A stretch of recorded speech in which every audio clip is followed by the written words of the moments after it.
Bem-vindos à nossa apresentação de mecanismos de biotransformação e eliminação de fármacos. Este é o trabalho do grupo 7 de farmacologia. Eu sou Heitor Romero Lopes Carvalho e começarei essa apresentação pelo quadrado de número 1, que contém informações sobre metabolismo de primeira passagem, biodisponibilidade, eliminação de fármacos lipossolúveis e órgãos capazes de realizar a biotransformação. Metabolismo de primeira passagem é um fenômeno no qual a concentração do fármaco é drasticamente reduzida pelo fígado antes de atingir a grande circulação. A primeira passagem ocorre com meios de administração, como a via oral, em que a droga passa pelo estômago e o fígado antes de alcançar a circulação. O fígado metaboliza um fármaco de forma que uma pequena quantidade de fármaco ativo é liberado no sistema circulatório do corpo. Por isso, métodos alternativos de administração podem ser usados, como a administração intravenosa, que permite que o fármaco evite a metabolização no fígado, já que é inserido diretamente na circulação. Já a biodisponibilidade também está relacionada com isso, já que é definida pela concentração de fármaco disponível na circulação. Em termos exatos, biodisponibilidade é a fração do fármaco inalterado que alcança a circulação sistêmica logo depois da administração por qualquer via. Basicamente, quanto do fármaco administrado chega à circulação e poderá ser usado. Por exemplo, um fármaco passa pelo metabolismo de primeira passagem ter uma biodisponibilidade menor que 100%, já que parte vai ser metabolizada no fígado e reduzida. Agora, sobre a eliminação de fármacos lipossolúveis, a eliminação e excreção pelos rins é a parte fundamental que finaliza a atividade biológica de alguns remédios. Porém, com fármacos lipossolúveis, são facilmente reabsorvidos nos glomérulos renais, que torna a eliminação de fármacos lipossolúveis inalterados muito mais difícil do que o normal. É por isso que estes fármacos são biotransformados para se tornarem mais polares e, portanto, hidrofílicos para serem eliminados. Este processo de biotransformação também é o que quase sempre leva ao fim da atividade biológica do fármaco. E, por último, quanto aos órgãos capazes de biotransformar, o fígado é o principal órgão para realizar o processo de biotransformação. Porém, outros órgãos também possuem pequena atividade metabólica capaz de biotransformar, como os intestinos, cérebro, rins, pulmões e plasma. Então, agora, João Pedro Dutra vai apresentar a próxima parte. Eu vou pegar um gancho aqui com o Heitor e, como ele disse, né, os rins não são capazes de eliminar esses fármacos lipofísicos de modo eficiente. Então, por isso, os fármacos lipossolúveis eles vão ser primeiramente biotransformados no fígado em substâncias mais polares e eles vão ser transformados utilizando por meio de duas reações, que são as reações de fase 1 e as reações de fase 2. A reação de fase 1, ela introduz ou expõe um grupo funcional do composto original, ou seja, ela vai introduzir ou vai desmascarar um grupo funcional polar, como, por exemplo, uma hidroxila ou um NH2. Normalmente, essas reações de fase 1, elas vão envolver redução, oxidação ou hidrólise. É importante que a gente fale também que, em geral, elas resultam na perda da atividade farmacológica, embora existam vários exemplos de conservação dessa atividade ou até mesmo de uma ampliação. É importante que também aborde que, em casos raros, o metabolismo vai se relacionar com a alteração dessa atividade farmacológica, apenas em casos raros. Os sistemas enzimáticos que estão envolvidos nas reações de fase 1, eles vão estar localizados principalmente no retículo endoplasmático. No geral, esses fármacos que são metabolizados por relação de fase 1, eles vão ser conjugados sequencialmente nessa mesma organela, que é o retículo endoplasmático, ou na fração citosólica da mesma célula. É importante que traga informação aqui também para o trabalho sobre os profármacos. São compostos farmacologicamente inativos, produzidos com o intuito de maximizar a quantidade de substância ativa que vai chegar ao local de ação. Eles vão ser convertidos em metabólitos, que são biologicamente ativos, e esse processo é realizado normalmente por hidrólise de uma ligação éster ou até mesmo amida. Um exemplo que é extremamente adequado é o enalapril, que ele é relativamente nativo até que ele seja convertido pela atividade da esterase em enalaprilato de ácido. Caso ele não seja excretado rapidamente na urina, os produtos das reações de metabolismo de fase 1, eles vão poder agir como compostos endógenos para formar esses conjugados altamente hidrossolúveis. Agora eu vou entrar na fase 2, que é uma fase que é composta por reações de conjugação. Essas reações elas vão resultar na formação de uma ligação covalente entre um grupo funcional do composto original ou do metabólito da fase 1 e o ácido glicurônico, o sulfato, a glutationa, aminoácidos ou acetatos formados pelos processos endógenos. É importante que eu fale também que normalmente esses conjugados eles são altamente polares. Esses conjugados altamente polares eles são inativos e eles são excretados rapidamente na urina e nas fezes. Os sistemas enzimáticos da conjugação da fase 2 eles são predominantemente citosólicos. Isso é uma informação que é importante também. Para exemplificar, eu trouxe aqui um conjugado ativo como o metabólito 6-glicuronídico da morfina, é um analgésico mais potente do que o próprio composto original. Então, agora eu vou continuar e eu vou falar sobre as enzimas que são as CYPs, que são isoformas do citocromo P450. No geral, esses fármacos são metabolizados por uma reação de fase 1, no retículo endoplasmáticos, eles são conjugados sequencialmente, na mesma organela, como eu citei anteriormente. Essas reações de metabolismo elas vão ser realizadas por essas enzimas, que são as CYPs, que são isoformas do citocromo P450, que é importantíssimo para a biotransformação de compostos endógenos, como esteroides e lipídios, e exógenos, como xenobióticos, através de transferases. É importante que eu fale também sobre a variabilidade genética dessas enzimas. Elas são enzimas que exibem uma considerável variabilidade genética entre indivíduos e grupos raciais. A variação na atividade dessas enzimas, da P450, pode alterar a eficácia de fármacos e pode causar também alguns riscos adversos. Como, por exemplo, a CYP2D6, particularmente, ela revela polimorfismo genético. Mutações na CYP2D6 resultam na capacidade muito baixa de biotransformar substratos. Ou seja, algumas pessoas, por exemplo, não conquistam benefícios do analgésico opiáceo-codeína, porque eles não possuem a enzima CYP2D6, caso leia dessa forma também.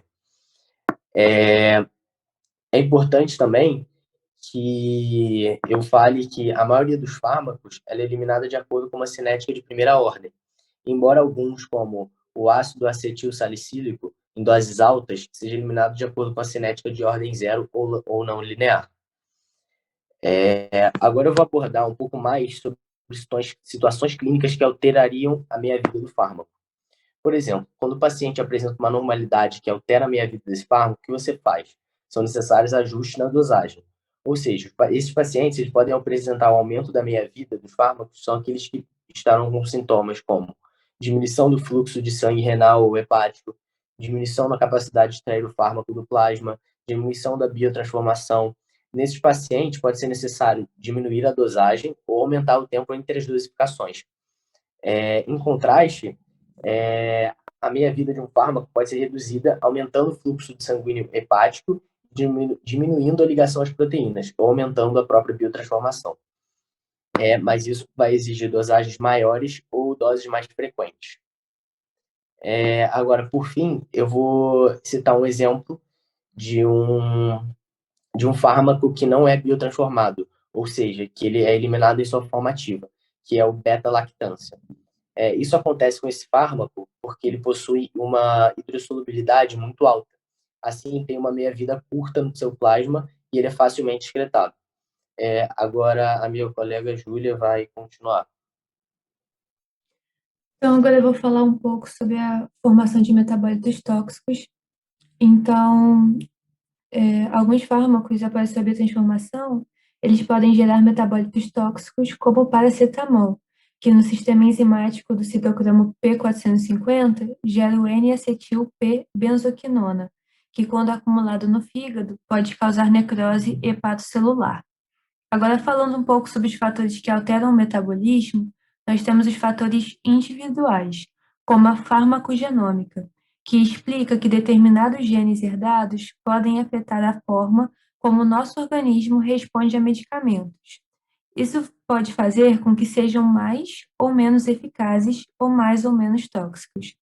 Esse fato pode ser observado com a isoniazida, um dos fármacos usados no tratamento da tuberculose. Certos subgrupos de populações dos Estados Unidos que apresentam uma diminuição da síntese da N-acetiltransferase levam ao retardo do metabolismo desse fármaco. A idade também é um fator, pois muitas reações de biotransformação têm sua velocidade reduzida tanto em crianças quanto em idosos. Em crianças, devido à falta de amadurecimento do sistema enzimático, e em idosos, devido à diminuição da capacidade geral metabólica. Em relação ao sexo, tem sido relatado a diminuição da oxidação de etanol, estrógenos, benzodiazepínicos e salicitatos nas mulheres em comparação aos homens. Esse fato ele pode ser relacionado com os níveis de hormônios androgênicos. A dieta também é um fator que pode alterar o metabolismo dos fármacos ao induzir ou inibir as enzimas do P450. Um exemplo é o suco toranja, que possui substâncias que inibem o 3A4 do P450, quanto o MDR1 do intestino delgado. Também temos as interações medicamentosas, que podem afetar a biodisponibilidade, a ligação às proteínas plasmáticas, o metabolismo hepático e a administração de fármacos co-administrados. Um exemplo disso é quando fármacos administrados juntos competem pela mesma proteína transportadora. As doenças também podem afetar, como a hipoalbuminemia, que resulta na redução da ligação do fármaco com a albumina e aumenta a fórmula livre, causando maiores efeitos adversos. Como eu disse anteriormente, a enzima P450, que participa do metabolismo, ela pode ser inibida ou induzida. Então, alguns substratos de fármacos inibem a atividade enzimática do citocromo P450. Um exemplo são fármacos que contêm imidazol, eles se ligam fortemente ao ferro, do M do P450, e reduzem com efetividade o metabolismo de substratos endógenos ou de outros fármacos co-administrados por meio de inibição competitiva. Já a sua indução ocorre tipicamente através do aumento da transcrição. Um exemplo desse caso é a carbamazepina, que é um antiepilético e não apenas induz a 3A4 do P450, como também é metabolizada por essa enzima. Agora a Júlia Camargo vai falar mais um pouco. Específico para reabsorção. Por exemplo, glicose, ácido ascórbico e vitaminas. E uma coisa que é importante falar é que com o envelhecimento, há a diminuição da excreção renal de fármaco. Aos 80 anos de idade, mais ou menos, essa excreção se reduz à metade do que era aos 30 anos. Agora, em relação às características físico-químicas, como a solubilidade e pH de um fármaco, elas interferem diretamente no seu comportamento no organismo. Fármacos com características lipossolúveis tendem a sofrer melhor absorção, enquanto os hidrossolúveis são facilmente excretados. Sabe-se que, quando administrados por via oral, os fármacos serão absorvidos e direcionados ao fígado, que é o principal local onde ocorre a biotransformação. Esses fármacos eles podem ser eliminados em sua forma inalterada, que é a forma original, inativa, que são os metabólitos polares obtidos durante a biotransformação, ou polar hidrossolúvel, que é um composto parenteral. No sistema circulatório, esses fármacos se apresentam ligados a proteínas plasmáticas, ou eles podem circular livremente, não são ligados. Sabemos que os fármacos devem ser suficientemente polares para serem eliminados do organismo. E como já citado anteriormente, a saída do fármaco do organismo ocorre por numerosas vias, sendo a eliminação na urina por meio dos rins a mais importante. O pH urinário varia de 4,5 a 8 e pode afetar a reabsorção e a excreção do fármaco, porque o pH urinário ele determina o estado de ionização de um ácido ou base fraco. E agora, a eliminação dos fármacos pelos rins na urina envolve os processos de filtração glomerular, secreção tubular ativa e reabsorção tubular passiva. Vou começar falando da filtração glomerular, que é onde os fármacos chegam aos rins pelas artérias renais, que se dividem para formar o plexo capilar glomerular. Então, o fármaco livre, que é o não ligado à albumina, ele se difunde através das fendas capilares para o espaço de Bowman, como parte do filtrado glomerular. E a velocidade de filtração, em geral, é de 125 ml por minuto, mas pode diminuir significativamente na doença renal. E a lipossolubilidade e o pH, eles não influenciam a passagem dos fármacos para o filtrado glomerular.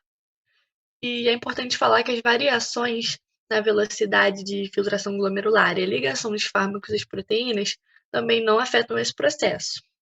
Agora, a secreção tubular proximal.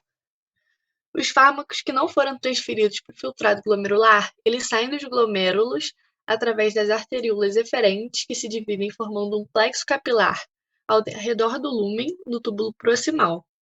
E a secreção primariamente ela ocorre nos túbulos proximais por dois mecanismos de transporte ativo que exigem uma energia, um para ânions, por exemplo, formas desprotonadas de ácidos fracos e outros para cátion, e, por exemplo, formas protonadas de bases fracas. Cada um desses sistemas de transporte apresenta baixa especificidade e pode transportar vários compostos. Assim, pode ocorrer competição entre fármacos pelo transporte em cada um dos sistemas. E uma coisa que é importante falar é que os prematuros e recém-nascidos, eles não têm esse mecanismo secretor tubular completamente desenvolvido. E assim eles podem reter certos fármacos nesse filtrado glomerular. E por último, a reabsorção tubular distal, que enquanto o fármaco ele se desloca em relação ao túbulo contorcido distal, sua concentração aumenta e excede a do espaço perivascular. Se o fármaco for neutro, ele pode se difundir para fora do lúmen, retornando à circulação sistêmica. E a manipulação do pH da urina para aumentar a fração ionizada do fármaco no lúmen, ela pode ser feita para minimizar a retrodifusão e, assim, aumentar a depuração, ou seja, a eliminação de um fármaco indesejável. Ácidos fracos eles podem ser eliminados alcalinizando a urina, ao passo em que a eliminação de bases fracas pode ser aumentada por acidificação da urina. E esse processo é denominado prisão iônica. O Gui vai explicar agora para vocês mais detalhado. Então, professor, dando continuidade na apresentação, eu vou falar agora sobre a importância do pH dos fármacos e do pH da urina em relação com a eliminação renal e o fenômeno de reabsorção tubular passiva. O pKa ela é uma constante que todos os fármacos vão apresentar. Ela é uma constante fixa para cada composto e ela tem a função de medir a ionização de um fármaco em um determinado meio com faixas de pH. Quando o pH do meio for igual ao pKa da molécula, metade da molécula vai estar em sua forma ionizada e a outra metade vai estar na sua forma não ionizada. Agora, tendo como base um fármaco ácido, quando o pKa desse fármaco for maior que o pH do meio, vai ter uma presença maior de moléculas não ionizadas, uma vez que a concentração de H+ presente naquele meio já vai ser muito grande, fazendo com que, na reação de ionização desse fármaco, o equilíbrio seja deslocado para o lado de formação do ácido. E quando o pKa for menor do que o pH do meio, haverá uma prevalência da forma ionizada. Tendo essa explicação como base, pode-se observar algumas relações clínicas, como a ocorrência da eliminação renal e o processo de reabsorção tubular passiva. A reabsorção tubular passiva é um processo de filtragem da urina que vai acontecer ao nível do néfron, que é uma unidade anatofisiológica dos rins, promovendo a recuperação de água e moléculas que serão destinadas ao organismo novamente. Agora, relaciona-se esses dois processos. O pH da urina é geralmente um pouco ácido, fazendo com que os fármacos que apresentam ácidos fracos permaneçam, em sua maioria, na forma não ionizada, que é lipossolúvel. Com isso, esses fármacos vão ser capazes de passar pela membrana celular, que também é lipossolúvel, com mais facilidade por transporte passivo, fazendo com que ele seja reabsorvido pelo organismo e evitando a sua excreção. Já quando o fármaco for uma base fraca, em uma urina ácida, ele vai sofrer majoritariamente o processo de ionização, dificultando ou até mesmo impedindo a sua reabsorção tubular, acarretando na sua excreção. E também vale destacar que o mecanismo de ação dos fármacos básicos fracos tem a mesma lógica de atuação dos ácidos, mas vai funcionar de maneira inversa quando existe uma diferença entre o pKa e o pH do meio. Agora, eu vou falar sobre a importância do pKa de fármacos e seus metabólitos e do pH da urina quanto à eliminação renal, e também relacionar o fenômeno de sequestro iônico, que a Júlia tinha citado antes, com a utilidade clínica para a desintoxicação de pacientes com base em ácido fraco. De início, eu gostaria de explicar o que é o fenômeno de sequestro iônico. Então, esse fenômeno ele é um processo que pode ser observado na passagem transmembrana das moléculas do fármaco, e ele vai se evidenciar mais na presença de fármacos ácidos ou básicos fracos. Esse fenômeno vai mostrar que os fármacos ácidos vão se acumular no lado mais básico da membrana, enquanto os fármacos fracos, os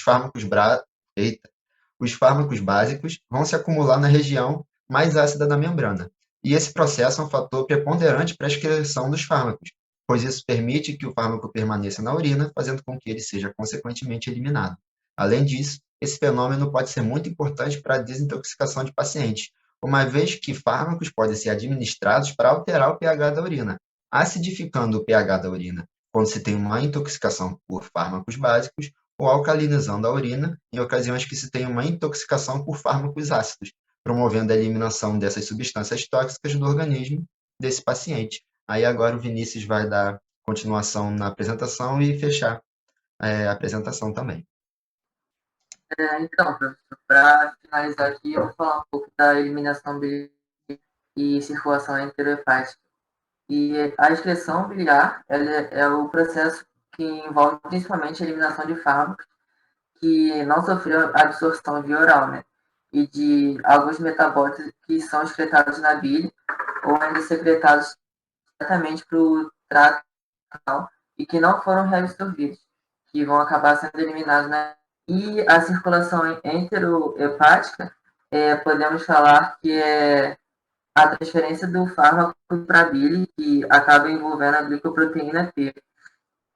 Junto com alguns conjugados hidrofílicos de fármacos, são encontrados na bile e transportados para o intestino, onde eles vão ser metabolizados. Depois disso, os fármacos eles acabam retornando à forma ativa a partir da hidrólise de glicorose e podem ser reabsorvidos. E o fármaco pode ser eliminado de duas formas, a forma acetilada e não acetilada. E isso determina a quantidade de fármaco que vai ser reabsorvida, por exemplo, a forma não acetilada ela não é reabsorvida. E um exemplo de substâncias que sofrem essa circulação intrahepática, a gente pode falar da morfina e da rifampicina. Essa tem que ser inalterada e desacetilada. Falando um pouco das vantagens dessa eliminação, a gente pode falar que a gente usa os fármacos eliminados por essa via para tratar pacientes com insuficiência renal e que não conseguem eliminar e depuram bem os fármacos pela urina. E a desvantagem é que parte da concentração do metabólito da fase 2, quando chega no intestino junto com a bile, ele pode ser degradado pelas enzimas bacterianas da microbiotina intestinal. E, consequentemente, a molécula ela acaba resultando a hidrofilicidade. E ela vai ser reabsorvida, que pode causar efeitos tóxicos no organismo. E isso ocorre para a grande maioria dos fármacos que são eliminados pela via hepatobiliar. Falando um pouco da depuração ou clínica de um fármaco, que a gente fala que é o parâmetro que integra todos os fenômenos farmacocinéticos da metabolização e excreção de algos moleculares, celulares e excreção de um fármaco, e ele indicando mais significativamente o tempo de ação dele em seus algos moleculares, celulares e orgânicos. Falando em outras palavras, é a medida de capacidade do organismo em eliminar um fármaco. E essa medida é dada pela soma da capacidade de biotransformação de todos os órgãos metabolizados. Dando como importância que quando diminui a concentração do fármaco ativo no sangue, o metabolismo e a excreção, eles acabam reduzindo o tempo durante o qual um fármaco pode atuar sobre um órgão.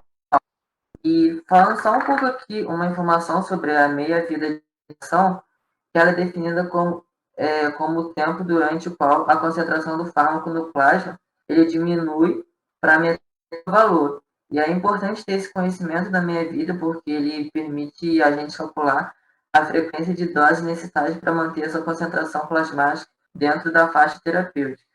E esse é o nosso trabalho. Isto é tudo e obrigado por assistir a nossa apresentação.